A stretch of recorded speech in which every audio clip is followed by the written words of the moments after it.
Hello मेरे बच्चों, कैसे हो आप सब। लेकर के आए नई वीडियो, नया पार्ट, अपना जो कोशिका वाला चैप्टर चल रहा है उसका। तो इससे पहले हमने पढ़ा था एंडोप्लाज्मिक रेटिकुलम, अंतःद्रव्यी जालिका, जो कि आपकी केंद्रक के बाहर और कोशिका द्रव्य दोनों में पाई जाती है। ठीक है ना। अब हम पढ़ेंगे गोल्गी काय, Golgi body, Golgi apparatus, Golgi complex. बहुत सारे नाम इसके होते हैं, ट्रैफिक पुलिस भी कोई कोई इसको कहता है। और आज हम पढ़ेंगे आपका लाइसोसोम। तो दोनों को हम आज कवर करेंगे। पहले हमें कुछ समझने वाला पार्ट देखना है जो कि आपको थोड़ा सा इम्पोर्टेंट होगा। उसके बाद हम देखेंगे आपका यहाँ पर क्या लिखा हुआ है और कुछ एक्स्ट्रा पॉइंट जो कि आपके गोल्गी बॉडी से नीट के पेपर में आते हैं। ध्यान रखना, हमारी तैयारी नीट के लेवल तक रहेगी। आप जो चाहे हार जाऊंगा अगर आप ये कह दोगे कि ये पेपर में नहीं आएगा। ध्यान रखना, जहाँ हम बोल देंगे वही पेपर में आएगा, ये इम्पोर्टेंट है। क्योंकि हम पढ़ाते हैं, नीट की तैयारी कराते हैं इंग्लिश वाले बच्चों को ना। तो इसलिए हम हिंदी मीडियम से पढ़े थे, तो हमें लगा कि भाई हम हिंदी मीडियम के बच्चे हैं, हमारे भी जो होंगे, हमारे जैसे जो होंगे उनको हम पढ़ाएंगे। ठीक है ना। तो इसलिए हम यहाँ पर आए हैं। इसलिए नहीं आए कि हमें ज़रा फेमस होना है। वो अलग बात है कि आप लोग हमें फेमस कर दोगे बाद में। तो चलिए तो शुरू करते हैं वीडियो को। देखिए हेडिंग डला हुआ है गोल्जी उपकरण। उपकरण मतलब भैया गोल्गी एपरेटस, मतलब कि यहाँ कई सारी आपकी जो मेम्ब्रेन वाली कला से युक्त कई सारी आपकी जो ट्यूब जैसी संरचनाएं होती है वो मिलकर के एक बड़ा सा संरचना बनाते हैं जो कि आपके कहलाता है गोल्गी एपरेटस। चलिए तो यहाँ देखते हैं क्या है। देखिए ऐसा है, पूरी बात आप ध्यान से समझिएगा क्या है। देखो ऐसा है कि जो कल हमने पढ़ा था कि आपका जो केंद्रक होता है, इंपॉर्टेंट है, बहुत ज़्यादा कॉन्सेप्चुअल है, बिल्कुल एक लाइन कॉन्सेप्ट है, ये ध्यान रखना। आपका जो ये केंद्रक दिख रहा है आपको सामने, मैंने बनाया है केंद्रक। इस केंद्रक के अंदर आपको पता है इस केंद्रक के अंदर आपका क्या होता है। इस केंद्रक के अंदर आपका होता है डीएनए। तो हम भाई एक लाइन खींच लेते हैं जो कि हमारे डीएनए को रिप्रेजेंट करेगी।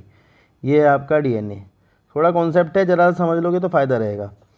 देखिए डीएनए से आपका, डीएनए के अंदर आपकी बहुत सारी सूचनाएं निहित रहती हैं। आपको पता है नहीं है अभी सूचनाएं, क्या सूचनाएं रहती हैं, मैं आपको एक लाइन में समझा देता हूँ। सूचनाएं रहती हैं ऐसी जो कि डीएनए से जो प्रोटीन बनती है, आप ध्यान रखना, प्रोटीन जो होती है वो अमीनो एसिड की बनी होती है। और किसी प्रोटीन में अमीनो एसिड की जो ऑर्डर रहती है वो आपकी डीएनए में छुपा रहता है, कोड। इस पर हम बहुत अच्छे से आगे पढ़ेंगे। तो भाई वो जो डीएनए में कोड छुपा होता है ना, उस कोड को डीएनए तो बाहर जा नहीं सकता, कॉपी करके आरएनए बना दिया जाता है। और बाहर लगी होती है एंडोप्लाज्मिक रेटिकुलम या अंतःद्रव्यी जालिका, उसके ऊपर लगे रहते हैं राइबोसोम। ठीक है, बाहर कोशिका द्रव्य में भी पड़े रहते हैं राइबोसोम अलग से भी। तो होता ये है कि डीएनए से जो आरएनए सूचना लेकर के आता है वो आपका राइबोसोम के पास आएगा यहाँ पर। ठीक है, उस आरएनए को आप कहते हो मैसेंजर आरएनए। मैसेंजर का मतलब बच्चों होता है संदेश वाहक। क्या होता है? संदेश वाहक आरएनए। भैया जो संदेश है जो लेकर के बाहर आया कि भाई प्रोटीन ऐसी बनेगी। अब आपकी प्रोटीन का निर्माण शुरू हो जाता है यहाँ पर। मान लीजिए यहाँ प्रोटीन बनना शुरू होगी और ये आपकी प्रोटीन की चेन है, ये बन रही है। तो शुरुआत में होता ये है कि ये प्रोटीन की जो चेन होती है इसको बनाने के बाद एंडोप्लाज्मिक रेटिकुलम के अंदर ही रख दिया जाता है। कुछ परिवर्तन इस प्रोटीन में एंडोप्लाज्मिक रेटिकुलम के अंदर होते हैं, थोड़े बहुत परिवर्तन जो होते हैं वो होते हैं अंदर इसके। इसके बाद ये प्रोटीन आपकी इस एंडोप्लाज्मिक रेटिकुलम से छोटी छोटी वेसाइकल्स थैलियों में बंद होकर के बाहर निकलती है। और थैलियों में बंद होकर के ये आपकी यहाँ से जाती है किसके पास? गोल्गी काय के पास। अब भैया इंपॉर्टेंट बात जो है वो ये है, जो गोल्गी बॉडी होती है वो आपकी सिस्टर्नी की बनी होती है। सिस्टर्नी क्या होता है? सिस्टर्नी ट्यूब जैसी कुछ संरचनाएं होती हैं, आप समझना इस तरह की कुछ संरचनाएं हैं जो कि मेम्ब्रेन की बनी हुई होती हैं और ट्यूबुलर होती हैं, ट्यूब जैसी होती हैं, आपस में कनेक्टेड। देखो हम नहीं दिखा रहे हैं तो आप ध्यान रखना कि हम प्लांट की बात कर रहे हैं। प्लांट के केस में ये ट्यूब इस तरह से एक दूसरे के समानांतर लगी होती हैं। पौधे के केस में ध्यान रखना, तब आप इसको, पौधे के केस में गोल्गी काय को आप क्या कहते हो? डिक्टियोसोम। पौधे के केस में आप गोल्गी काय को डिक्टियोसोम कहोगे। और यहाँ जंतुओं के केस में आप इसे कहोगे गोल्गी बॉडी या गोल्गी अपैरेटस या गोल्गी कॉम्प्लेक्स। ठीक है, तो डिक्टियोसोम आप कहते हैं इसको कब? पौधों में। ये इंपॉर्टेंट बात है, मैं यहाँ लिख भी देता हूँ, पौधों में। चलिए जैसे भी है, अब ये वेसाइकल जो होती है वो इसके इस वाले फलक से आकर लगती है। ये फलक जो इसके सामने है, ध्यान रखना 2 फलक होते हैं गोल्गी काय के। एक फलक तो होता है मेरे भैया ये वाला, जिसको अपने बोलते हैं सिस फलक, सिस, या इसको इंग्लिश में दूसरा कहते हैं फॉर्मिंग फेस, या कहते हैं निर्माण फलक। ध्यान रखना, निर्माण फलक, फॉर्मिंग फेस, सिस फेस। और जो लेंस में आपके कॉन्वेक्स और कॉनकेव 2 वर्ड होते हैं, उत्तल और अवतल। तो जो उत्तल तरफ है ना इसकी, ये कॉन्वेक्स, तो ये कॉन्वेक्स और उत्तल जो साइड होती है ये इसकी सिस फेस कहलाती है, यही इसकी फॉर्मिंग फेस कहलाती है, यही आपकी इसकी निर्माण फलक कहलाती है। ये निर्माण फलक आपका किधर रहता है? एंडोप्लाज्मिक रेटिकुलम की तरफ रहता है। ये ध्यान रखना, एंडोप्लाज्मिक रेटिकुलम की तरफ क्यों रहता है? क्योंकि जो प्रोटीन बनी है ना राइबोसोम से, और वो एंडोप्लाज्मिक रेटिकुलम के अंदर गई थी, वहाँ से वो वेसाइकल में छोटी सी थैलियों में बंद होकर के बाहर आई है और आपकी इसके निर्माण फलक से लगी है। इसकी जो मेम्ब्रेन होती है, जो इसकी कलाएँ होती हैं गोल्गी कॉम्प्लेक्स की आपकी, इसके अंदर होते हैं एंजाइम। ध्यान रखना, एंजाइम। वो एंजाइम क्या करते हैं? उसमें कुछ मॉडिफिकेशन करते हैं। क्या करते हैं? और मॉडिफिकेशन, परिवर्तन, रूपांतरण, उसमें कुछ जोड़ना होता है, उसके कुछ अंदर से कुछ हटाना होता है, वो काम होता है यहाँ पर। ठीक है, जैसे कि कुछ फंक्शन आपको बाद में बताऊंगा मैं, लेकिन बनने के बाद वो प्रोटीन मैच्योर होकर, परिपक्व होकर के, फिर से थैलियों में बंद होकर के आपके निर्गम फलक या ट्रांस या कॉनकेव या अवतल सतह से बाहर निकलती है। प्रोटीन की जो संरचनाएं थी वो परिपक्व होकर के थैलियों में बंद होकर के आपकी निर्गम फलक से बाहर आती हैं, एग्जिट होती हैं, इसमें से निकलती हैं। इसके बाद वो प्रोटीनें, थैलियाँ, कोशिका के, ज़्यादातर ध्यान रखना जो प्रोटीन बाहर स्रावित करनी होती है, बाहर निकालनी होती है, वो आपकी बाहर जीव द्रव्य कला से, मान लो ये आपकी जीव द्रव्य कला है, तो जीव द्रव्य कला के साथ आकर के जुड़ जाएंगी और जो उनमें भरा होता है वो कोशिका से बाहर निकाल दिया जाता है। ये आप ध्यान रखना। तो इसका काम है, मेन जो काम है इसका गोल्गी काय का, वो प्रोटीन जो बन के आई हैं उनके अंदर रूपांतरण करना। ठीक, कुछ वसाएं होती हैं, फैट होती है, उनके अंदर भी कुछ जोड़ना, कुछ हटाना। ठीक है ना। गोल्गी काय आपके जीवाणुओं में, नीली हरी शैवाल में, इनमें नहीं पाई जाती, जबकि यूकैरियोटिक कोशिकाएं जो आपकी होती हैं, केंद्रकीय कोशिकाएं जो होती हैं, उनमें ये बहुत अच्छे से मिलती है। ये बात आप ध्यान रखोगे। ठीक है, ये मेन काम है इसका। बाकी कुछ इसके और काम है वो मैं आपको बताता हूँ। पहले हम जो किताब में लिखा हुआ है थोड़ा सा इसको पढ़ लेते हैं। देखिए यहाँ लिखा है कैमिलो गोल्गी 1898। ये सन, आप कोई भी सन भूलोगे नहीं। देखो यार, सन जो है पेपर में आते हैं, आप ध्यान रखना, जो एनसीईआरटी में लिखा है वो पेपर में आता है। हम हिंदी मीडियम वाले इसलिए बस पीछे रह जाते हैं क्योंकि ये इंग्लिश मीडियम वाले इसको पढ़ लेते हैं, और हिंदी में ये इतनी बेकार लिखी हुई है कि सामान्य बच्चा समझ ही नहीं सकता क्या लिखा है। तो आप देखते हैं इसमें अब क्या क्या है। यहाँ लिखा है कि ने पहली बार केंद्रक के समीप घनी रंजित जालिकावत रचना देखी, तंत्रिका कोशिका में देखी, जिन्हें बाद में उनके नाम पर गोल्जी काय कहा गया। बाद में इनको क्या कहा गया? गोल्जी काय। यह बहुत सारी चपटी डिस्क के आकार की थैली या कुंड से मिलकर, देखो चपटी डिस्क, थैली और कुंड, ट्यूब, सिस्टर्नी और वेसाइकल, 3 चीज़ों से बनी होती है, जिनका व्यास आपको याद करना है बिल्कुल 0.5 से लेकर के 1 माइक्रोमीटर तक होता है। ये व्यास आपको याद करना है, बिल्कुल इंपॉर्टेंट है, पेपर में आएगा ये। ठीक है, और ये एक दूसरे के समानांतर ढेर के रूप में मिलते हैं। अब समानांतर कह दिया ना तो आप ध्यान रखना, ये पादप वाले की बात कर रहे हैं, तो डिक्टियोसोम कहेंगे पादप में इसको, ठीक है ना, जिसे जालिकाएं कहते हैं। भाई जालिकाएं डिक्टियोसोम होता है, ये बहुत इंपॉर्टेंट लाइन लिखी है, यही डिक्टियोसोम है, ये डिक्टियोसोम है, ये बात ध्यान रखना बस, ठीक है। गोल्जी काय में कुंडों की संख्या अलग अलग होती है, बिल्कुल सही बात है। 4 से 8 जो है वो नॉर्मल है, प्रत्येक समूह में 4 से 10 8 तक की थैली होती हैं, ठीक है। गोल्जी कुंड केंद्रक के पास संकेंद्रित होते हैं, जिनमें निर्माणकारी सतह यानी कि सिस यानी कि कॉन्वेक्स, ध्यान रखना, कॉन्वेक्स उत्तल या सिस या फॉर्मिंग फेस, ये 3 नाम याद रखने हैं, भूलने नहीं है। वह परिपक्व सतह मैच्योरिंग फेस या अवतल या ट्रांस, 3 नाम इसके हैं। अंगक सिस व ट्रांस सतह पूरी तरह अलग होते हैं, लेकिन आपस में कनेक्ट रहते हैं, आपस में जुड़े रहेंगे पूरा, क्योंकि पूरा जो है कॉम्प्लेक्स है, पूरा आपका ग्रुप है। गोल्जी काय का मुख्य कार्य द्रव्य को संवेष्टित कर अंतर कोशिकीय लक्ष्य तक पहुँचाना होता है या कोशिका के बाहर। तो देखो, जो भी आपका कोशिका को स्रावित करना होता है, या तो वो कोशिका के अंदर रखा जाता है या कोशिका से बाहर। ज़्यादातर चीज़ें ये है कोशिका से बाहर ही निकालती है, इस बात को आप ध्यान रखना, ठीक है।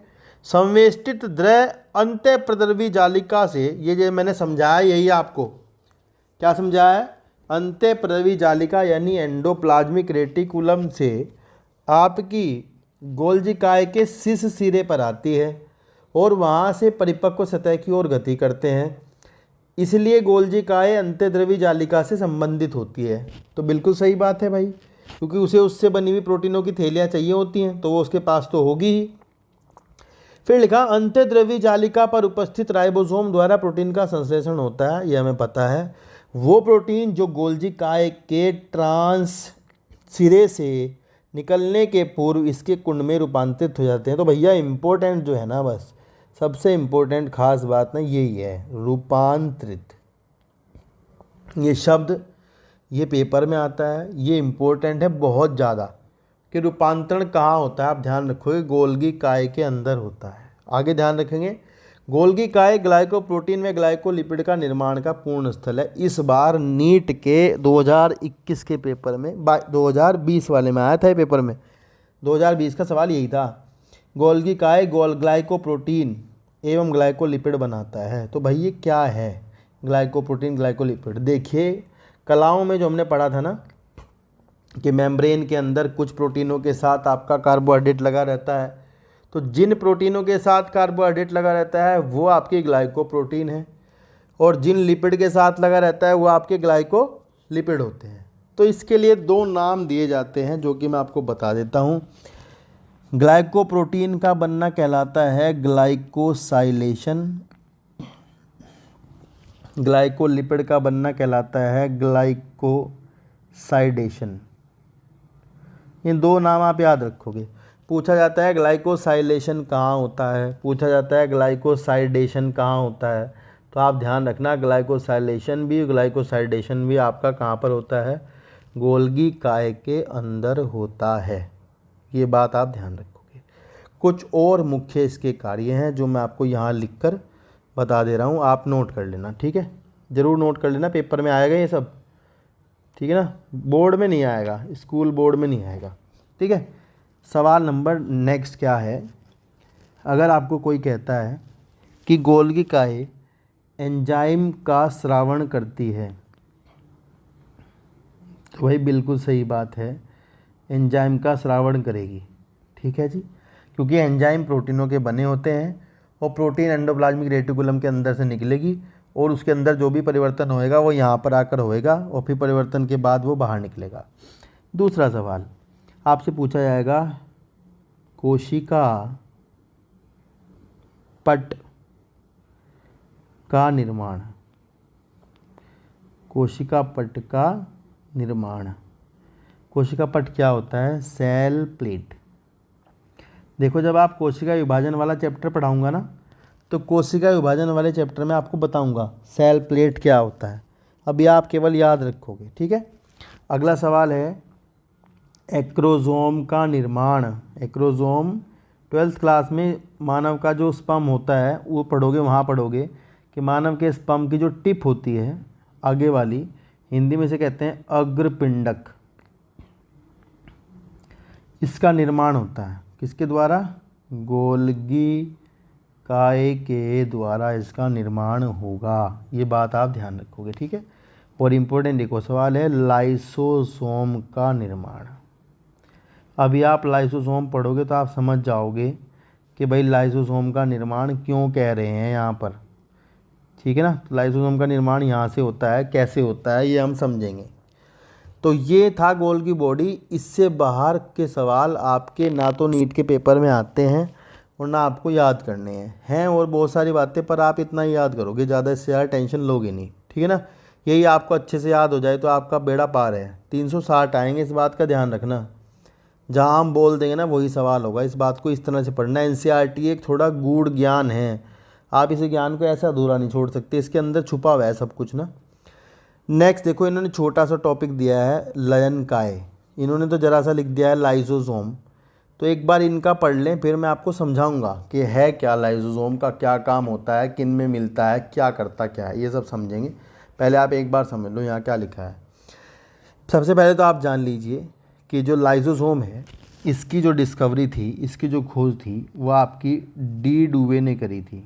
डी डुवे, ये नाम आप याद रख लेना, डी डुवे ने करी थी। यहाँ लिखा है कि यह है झिल्ली पुटिका संरचना होती है जो संवेष्टन विधि द्वारा गोल्जी काय में बनते हैं। अब ये संवेष्टन विधि क्या है ये समझेंगे, गोल्जी काय में कैसे बनते हैं। फिर लिखा है पृथकीकृत लयन काय, मतलब अलग निकाल लिया लाइसोसोम। अगर पुटिकाओं में सभी प्रकार के जल अपघटनीय एंजाइम जैसे हाइड्रोलेजिस, लाइपेजेस, प्रोटीएजेस, कार्बोहाइड्रेटेजेस मिलते हैं।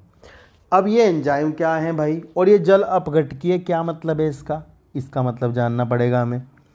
जो अम्लीय परिस्थितियों में, अम्लीय परिस्थितियाँ इंपॉर्टेंट वर्ड है, सर्वाधिक सक्रिय होते हैं और एंजाइम कार्बोहाइड्रेट, प्रोटीन, लिपिड और इनको तोड़ देते हैं। तो भाई ये क्या है, अब इसके बारे में समझते हैं। देखिए ऐसा है, क्योंकि इन्होंने कहा कि भाई लाइसोसोम के अंदर तो एंजाइम भरे होते हैं, इन्होंने यही तो बताया। तो लाइसोसोम जो होता है आपका, वो आपका जंतु कोशिकाओं में बढ़िया से मिलता है, बहुत अच्छे से, ठीक है। पौधों में इसकी उपस्थिति बहुत कम देखने को मिलती है, ज़्यादा अच्छे से देखने को नहीं मिलती।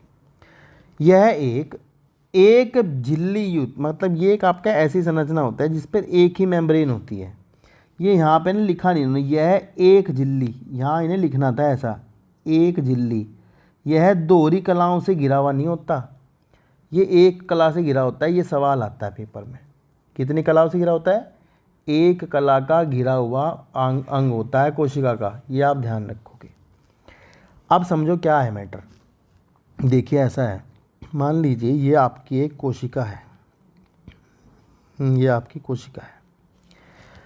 इस कोशिका के अंदर आपको पता है, हमने अभी पढ़ा लाइसोसोम के अंदर एंजाइम होते हैं और एंजाइम प्रोटीन के बने होते हैं।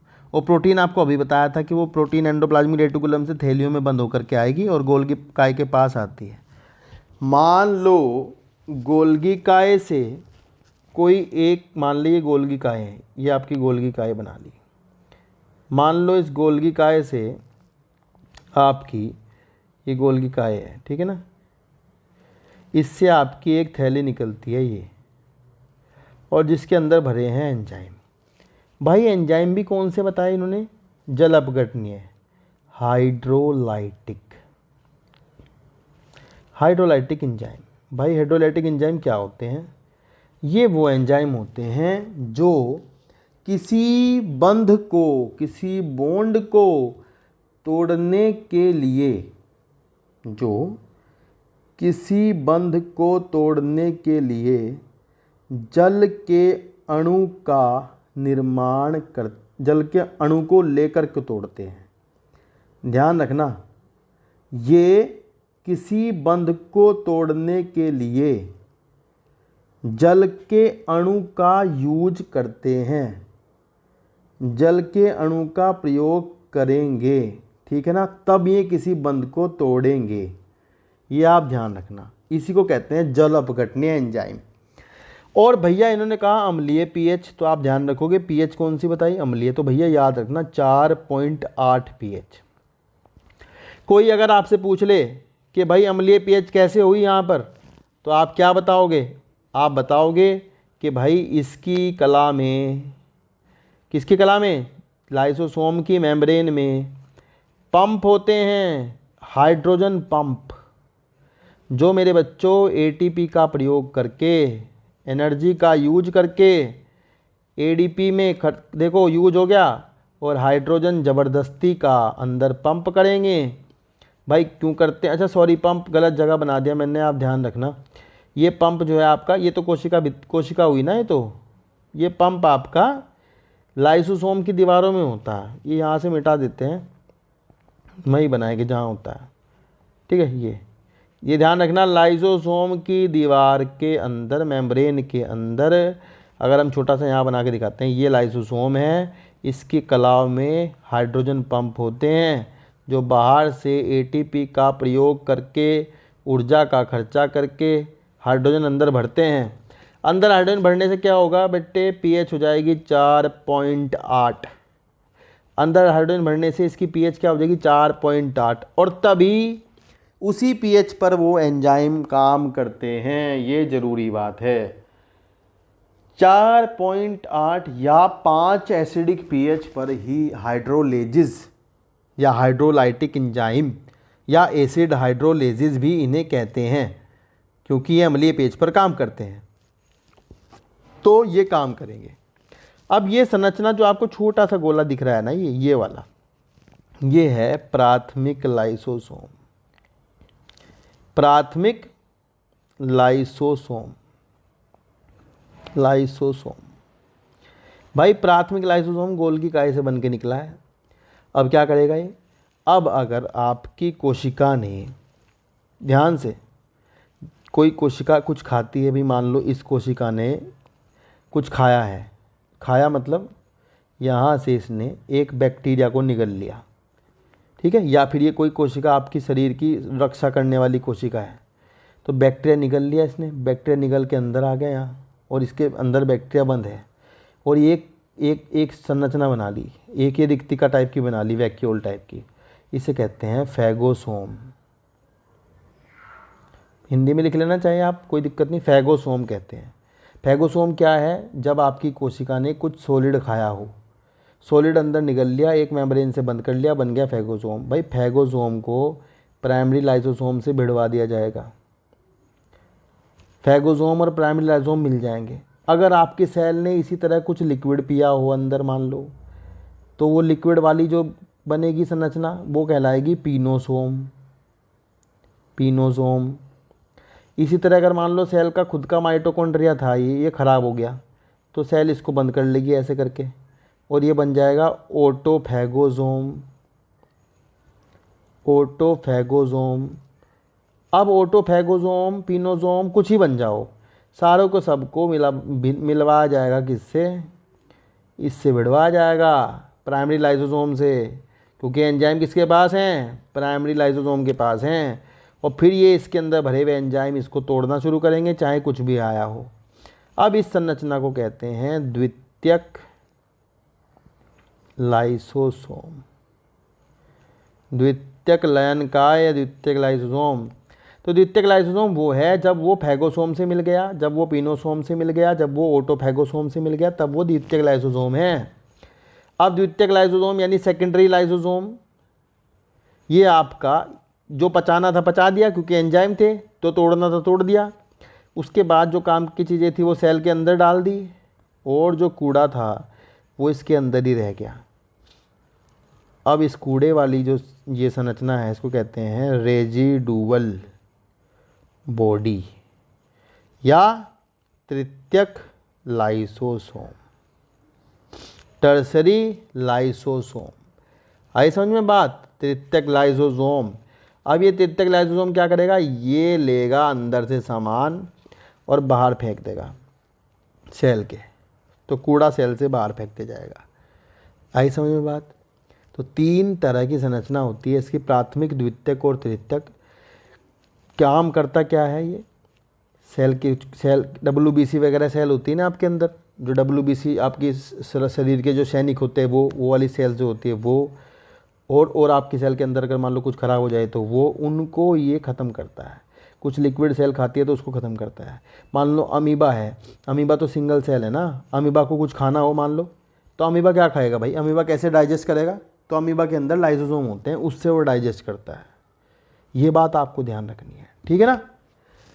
तो इस तरह से करता है आपका लाइसोसोम काम, ठीक है।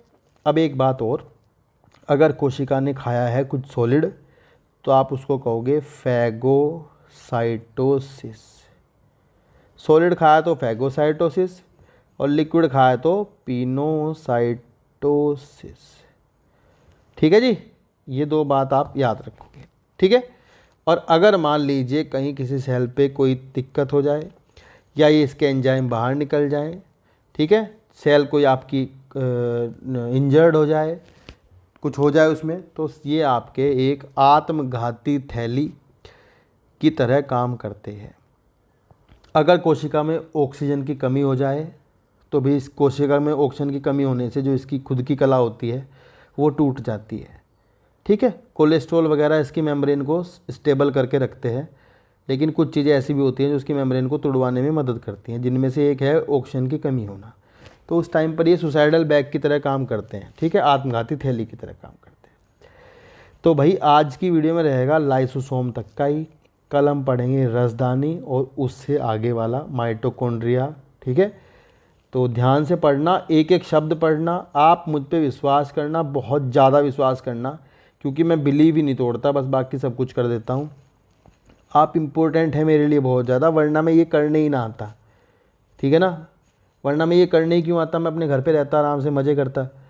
क्योंकि हम सिलेक्शन नहीं पाए थे इसी वजह से, क्योंकि हम हिंदी मीडियम के थे, किसी ने हमें घास नहीं डाली थी।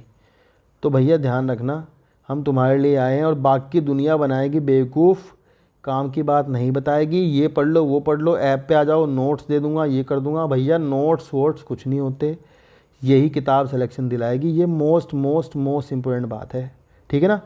तो मिलते हैं नेक्स्ट वीडियो में, नेक्स्ट क्लास में। आज के लिए इतना रहेगा, थैंक यू सो मच। और हाँ, हो सके तो कर देना सब्सक्राइब, ठीक है, थैंक यू।